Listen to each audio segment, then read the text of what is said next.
Hello বন্ধুরা, তোমরা সবাই কেমন আছো? এটা হচ্ছে একটা বৃষ্টির দিনের ব্লগ। সেদিন খুব বৃষ্টি হচ্ছিল। এই যে 3-4 দিন ধরে খুবই বৃষ্টি হচ্ছে, সেই ফার্স্ট দিনের এটা ভিডিও। মা সেদিনকার যাচ্ছিল আমাদের মন্দিরে। এই যে রাস্তায় জল জমে গেছে, দেখতে পাচ্ছ। মা দেখাচ্ছে রাস্তাটা, ওই দিক থেকে সব গাড়ি আসছে, রাস্তা পুরো জলে ভরা। এটা আমাদের মন্দিরে এরকমই জল জমে যায় একটু বৃষ্টি হলেই। সেদিন সারাদিন বৃষ্টি হয়েছে, পরের দুদিনও পর পর বৃষ্টি হয়েছে, এরকমই জল জমেছিল।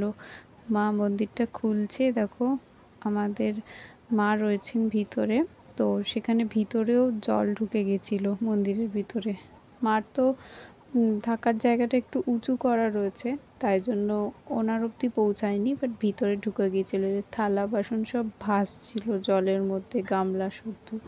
মা ওখানে লাইট জ্বালিয়ে দিয়ে চলে এসেছিল, কারণ আজকে ঠাকুরমশাইও আসেনি পুজো করতে। Please subscribe and follow for more.